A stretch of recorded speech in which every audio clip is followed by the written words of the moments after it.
So in my last video, I spoke about my 11 absolute favorite backlist titles that I read in 2019. So it only makes sense that this video is all about my favorite, absolutely favorite 2020 releases.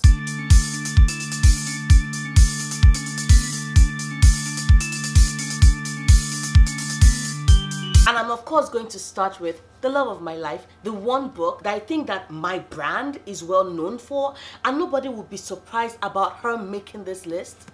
The Dragon Republic by R.F. Kuang. I cannot say enough about the love I have for R.F. Kuang's writing, for her characters, for the world she's built, for the story she's telling. It's like, oh my god, the Poppy War, absolutely perfection, fantastic, brilliant, never before seen. Talented, brilliant, incredible, amazing, show-stopping, spectacular. And then Dragon Republic came, and I'm not gonna lie, I even preferred the Dragon Republic to the Poppy War. See, the Poppy War, it took a while for it to get into its stride, but things had clearly picked up in the Dragon Republic, where no holds barred, the mythology was tight, the characters drove me between madness and love and pain. The plot was gripping. There was no, I could not put this book down. This entire big ass book, I binge read it in a day. I couldn't stop reading it. I needed to know what happened. I love the fact that we finally got to see who Rin was, because in the Poppy War we had a vague idea of who she was, but in this we definitely saw her. She's headstrong, she's very passionate, she can be easily manipulated, because unfortunately my girl Rin she's not the general, she's just the foot soldier, and she needs to change that perception. She needs to change that way she's thinking, and the way in which we ended things in this beautiful, perfect book just makes me really eager for the third book in the series. But I'm certain nobody's surprised that this book made #1. I love the characters, I love the world, I love the writing, I love the themes of war. I love the fact that yes, it's drawn from reality, and that is what makes it even more painful and more horrifying and more brutal. And yet the mythological elements are just woven in so seamlessly. Like R.F. Kuang is just, she keeps blowing my mind, she keeps taking my breath away. And this book, this gorgeous, perfect book with my girl Rin with the phoenix like rising like wings behind her was just perfect. I loved it. I loved every moment of it. Like, definitely my #1 absolute favorite book of the year. Like, perfection. #2 on my list, The Wicked King by Holly Black. You all know I have a weakness for Faye. Holly Black, I apparently have a weakness for Holly Black's writing. She writes such concise, tight stories whereby a lot of things happen in so short a time. Like, this book was just heavenly. I'm so disappointed because when I did my 2018 favorite books of the year, it was before my copy of Crow Prince arrived, because if my Crow Prince had arrived before and I'd read it in time before I did that video, Crow Prince would totally have made that list. But it did not, even though we all know it's a fave. And then Wicked King came in January and just blew me away, like my mind blown. I love the machinations. I love how it was that there was courtly intrigue. I love how there was nobody you could trust. I love the fact that we were in Jude's head, and Jude is naturally a very distrusting person, and she was just blowing my mind away. I loved her tenacity, her drive. I love how ruthless she could be, and I love how she had this big yearning for love, but she just was covering it in so many charms, because my girl has been burnt since she was a kid. So of course, like, what does she understand about love? The father figure in her life murdered her parents and dragged her to this foreign land where she's always been treated like a second-class citizen whenever her adopted father is not around. So this book was just, it was magical, it was dark, it was beautiful, it was concise. I repeat, Holly Black is the queen of telling us short, impactful stories in as little pages as possible, which means that every word in this book counts, which means that all these characters are fully fledged in a short period of time, and you will feel intense emotions for them. Whether you're loving Jude or resenting Taryn or hating Locke or trying to figure out what the fuck is Carden's deal, like, this book was just it for me. I like, oh god damn, I love this book. I love this book so much, so much. I just number two on my list. Like, look at it. Isn't she pretty? Isn't she pretty? Wicked King, and the ending, the plot twist at the end, like, my mind was blown, and all I was just thinking was that I have to wait a full year. I have to wait a full year to see how this story ends. What the actual fuck? And then the gods smiled on me, because see, Holly Black is wondrous as always, and she was able to finish and edit, and I'll make available the third book in the series for us, The Queen of Nothing by Oli Black, which came in November. And yes, I have read it. I can't wait to talk more in depth about it in my wrap-up, but yeah, this is number 3 on my list. I'm not gonna lie. It's not as full of scheming and courtly machinations as Wicked King was, but I actually did enjoy the fact that we got a deeper look into all these characters. For the first time since the start of this series, Jude finally let down our guard, and then we actually started seeing who these real characters are, separate from Jude's perception of them. Because remember, all this while we've been in our head, and people in this book don't talk, which is understandable, because when you consider the way their relationship has always, this book is full of dysfunctional relationships, so nobody is surprised. But loved it. I loved the way it ended. I loved the happy ending we got. I was satisfied. Sure, I figured things out, like, and I was like, is this probably how this thing will go? I don't want to go into any details because, like I said, I'll talk about it in my wrap-up. But once again, Oli Black gave me a concise story. Once again, she brought me back to this lush world of Elfhame. Once again, she had me invested in all these characters. Once again, she kept her plot moving at a very super fast pace. And once again, she confirmed the reason why she deserves all my money and deserves to be called the Queen of Fairy, because Queen of Nothing was perfection. And of course, it makes my favorite list because, I repeat, perfection. And then there is Ninth House by Lee Bardugo. Goddamn. See, I thought that Six of Crows duology was going to be my absolute favorite Lee Bardugo series ever, you know, but I kid you not, it depends on how she finishes this duology, because if the second book in this series is as good as this one, like, I'm sorry, Six of Crows, like, Ninth House might just bump you out of my favorite Lee Bardugo series, because this book was perfection. I love this character. I love the world. I love the fact that Lee Bardugo brought us into Ivy League Yale, and then brought in the occult and brought in the supernatural and gave us this creepy atmosphere that was in direct contrast to the everyday, we're all smiling, we're all prep school veneer that Yale had. And then you look at the seedy underbelly through the eyes of Alex, and you're just, my mind was just blown. There was twist upon twist, so many turns. I am not going to lie, this book was hard to get into. For the first 100 pages, you'll probably be wondering what on earth is happening. But once it kicks up, at least for me, I could not put it down. Like I said, I love the characters. I love the world that Lee Bardugo provided for us. I loved every single twist and turn that this book brought to me. I also love the conversation about rape culture within the university, about assault, about drug abuse, about the molestation of children, about listening to kids, especially when it is that they're telling you about something traumatic that has happened to them. I love this. I love the fact that it's a story about survival. I love so many things about this book, but I particularly love the characters. I love the fact that we were in Galaxy's head. I love the fact that this was an intelligent book for me to read, and these were intelligent characters. These were characters that were pushed to the wall. These were characters who had to claw and fight their way, and I loved I love every moment of reading this book. So yeah, I've spoken enough in depth about it in my wrap-up, so you all know how much I love this book. But let me just once again re-emphasize that I love this book. Yeah, Ninth House by Lee Bardugo, definitely a fave of the year. Like, wow, I can't wait for 2021. I absolutely cannot wait. And then there's Red, White and Royal Blue by Casey McQuiston.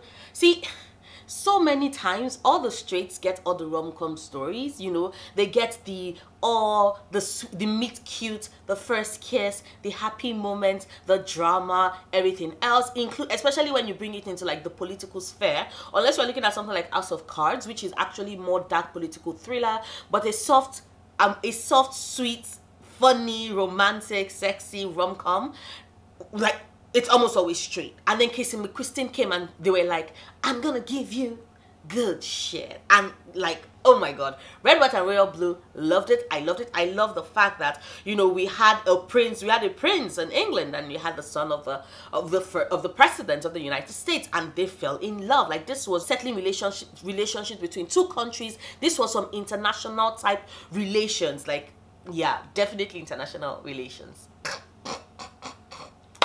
I cracked myself up, I'm not serious. But anyway, like I said, this was some good international relations. I love the fact that it was queer. I love the fact that it was funny. I love the fact that it was intelligent. I love the fact that Casey McQuiston used this opportunity not just to give us a feel-good gay rom-com story, but also the fact that they created this alternate universe where, you know, the whole world is not going to hell in a basket, where there is hope, where there is a better future inside for us, where bigotry is not allowed to stand, you know, where people can feel free to be themselves and tell their story and fall in love in front of the entire world. And even though there will be people that have opinions, most of the world will pull through and support them. A world where a sexual molester is not currently a president on one of the most powerful countries in the world. So yeah, I loved this alternate fiction of this. Imagine if only that Casey created for us in this book. And it was filled with politics, it was filled with so many world issues, but it was also a soft queer rom-com story that I absolutely loved. And like,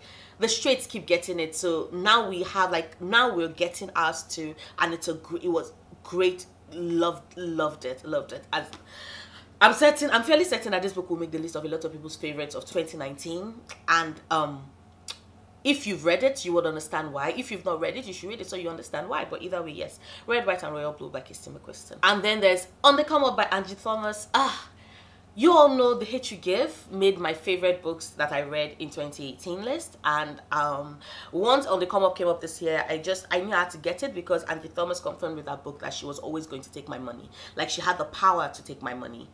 And did she take my money? Of course she did. Is she going to continue taking my money? Of course she will. This book was perfection. Now, I love rap. I adore that genre of music. And being able to read a book about a 16-year-old rapper, a girl who loves rapping, who has a lyricism and a story to tell and a message in her soul. I know is also dealing with what society, the way society views her as a black girl who is rightfully angry at you know, the system, and who is loud enough and vocal enough to express our opinions. Like, I loved the different layers of the story, because if there's anything, you know Angie Thomas knows how to layer stories. You know, she knows how to tell engaging stories that are true to real life issues, that are commentary on society, the way it currently operates, and how we can all do better as a people, as a system. I loved this book. I loved every moment of this. I particularly love Brie. Like, oh my god, I love Brie so much. I think I might love On the Come Up just a little bit more than The Hate You Give, and that is only because of the fact that this book made me smile more. Like, yes, there was an emotional story being told, but it also had the moments of levity. It also had Brie being a teenage girl, yes, who has found notoriety, not in the way in which she would have preferred, but who is also falling in love and has a crush on a boy that she would not have otherwise noticed. And it was just so soft and sweet, and who is also trying to deal with, you know, what happens when emotions creep in between, like, you know, friends and all of that. I enjoyed it. I loved the story that Angie had to say, and it was just an absolute favorite. I could not stop thinking about this book. Like, it haunted me in the best of ways. So definitely On the Come Up by Angie Thomas. And then there's The Gilded Wolf by Roshani Chokshi. Like, oh goddamn, I know a lot of people don't like this book, and I find it so sad, because this is an underrated book. Like, you all are paying The Gilded Wolf's dust, because this book was so good. I loved Roshani Chokshi legitimately took me to 19th century France. I was there. I was walking the walls. I was listening to the conversation. I was feeling the brunt of all the many things that was this high-class society in France that, although looked very pretty on the outside, hid so many hidden, rotten depths beneath. I love the story. I love the characters. I love Severin. I love Lila. I love Tristan. I loved Enrique. I love Hypnos. I love Zofia. I loved the representation in this book. I love these characters coming together, forming their family. Like, see, a lot of people kept saying that, oh, this book was like Six of Crows, and I beg to differ, because the only thing that they do have in common, which is, of course, a known trope in quite a lot of books that have a gang of characters together, is the found family trope. And of course, there's they're going after a treasure. But see, Six of Crows is meant to be a heist book, but the heist was quite low. There was not that much of a heist. It was primarily driven by the character relationships, and these characters had known each other for a while. The only person that was coming new to this group, was Wylan and Matthias, and the two of them had separate relationships with like other members of the group. But see, in Gilded Wolves, it was not necessarily the same. Their bond, they were still working on their bond, but the heist was high, and I love heist stories. I love heist stories. I love treasure hunting stories. I love being able to puzzle things out. Like, those are the type of games I really, really love. I love treasure hunting games. So this book was just perfection for me in regards to that. It was full of all these things you had to puzzle out, riddles you had to solve, all to get to the next stage in search of a treasure. So the heist was very, very high. So you have an amazing world building. You have characters that I related to, characters that had so much depth, a wide, diverse array of characters, from the Jewish character who is on the spectrum and who is trying to solve debt and, you know, keep her family from finding out exactly that in a way she has failed in what she set out to do when she moved to Paris, to a boy who was kicked, who had the world at his fingertips, only for the world to be taken away from him because of the fact that his mother is black, and they cannot have two men of color leading houses in this 19th century France. You have another boy, you know, who has always known that it was either him or the other person. You have another one who has never felt a part of, you know, a part of his own group because of his skin, because it looks different, it looks lighter, and as such he has always been derided, even though he does want to fight for the freedom of his people. You have another boy who is obsessed with the brother that was brought to him by chance, and that they forged together, you know, by faith and by blood. You have a dancer who is trying to figure out what to be a making and ultimately a unmaking. And you have this band of characters, each with their individual goals, come together and work together. And I can wax lyrical about the Gilded Wolves for a very long time, but all I can say is that I love this book. I loved every moment of this book. This book is bae. This book is bae, and you all are paying it to dust. So yeah, definitely one of the favorite books I read this year, and I can't wait for Silver Serpents to come out next year, because this book was good. This book was so good, at least as far as I'm concerned. So good. And then there's Dark Dawn by J. Kristoff, which was the end of his Nevernight Chronicles series. I'm not gonna lie, I wanted this ending to be bloodier and more heartbreaking and sadder than what we got, but I am actually quite happy with what we got. I love the fact that once again J. Kristoff gave us a lot of twists, a lot of turns. I don't want to go into that much details because, like, this is the third book in the series and I don't want to spoil the series for you just in case you've not read it yet. But once again, what sells this series for me is the character of Maya Cover, the perseverance, her persistence, her single-minded focus on her path to revenge. And in this book, she finally does complete that, and seeing all her hard work pay off. Seeing her hard work, both in regards to the work she put in to be one of our world's best, greatest assassins, to the work she put in with regards to the relationship she's formed along the way, to see it all pay off for her was just mind-blowingly good. I'm in awe, I'm in love. I loved every moment of this book. Like, God. And it was, of course, still deliciously queer. Like, perfection, absolute perfection. There is absolutely no way I'll be talking about favorite books I read this year and Dark Dawn will not make that list, because bae, absolute bae. Look at her, bae. And then there's A Prince on Paper by Alyssa Cole. I love royalty stories, as you could see from Red, White, and Royal Blue. I love royalty romances. I think there's just something so cute about royalty, either marrying other royals or, you know, marrying someone who is distinctly not royal. And in The Prince on Paper, we do get that, except for the fact that our royalty is not really royalty. He was married into royalty, or rather his mother married into royalty, and he has just been playing the part of the fool for, you know, to protect his family. Joan has such a big heart and is such a trickster. Is such a trickster, but also someone who notices the details, the things about people that others might have ignored. He notices them, and is very good at that, because see, he always has this mask he leaves to the face he puts on for other people. So it only makes sense that he notices how other people are, how they behave, what marks they have on as well. And then you see his relationship, the romance that develops between him and Naya, who has spent all her life sequestered away by a father whose love has turned to abuse in a way, and who is just slowly taking her first tentative steps. And you have these two characters come together, fake a relationship, fall in love, all with royalty. It was beautiful, it was sexy, it was sweet, it was amazing, it was romantic. I loved it. Alyssa Cole, take all my money, take my life, take my soul. Thank you for blessing me with this book, because I repeat, A Prince on Paper was so good. So good. And And I recommend also listening to it on audio. I'm going to get physical books as well, because I repeat, that book was so good. Like, so good. It was sweet. It was sweet. It was cute. It was so many things I love in a romance book. And then there's yet another book in the series, also written by Alyssa Cole, which was also an absolute favorite of the year. Once Ghosted, Twice Shy by Alyssa Cole. This book it has soft black lesbians that was just like, and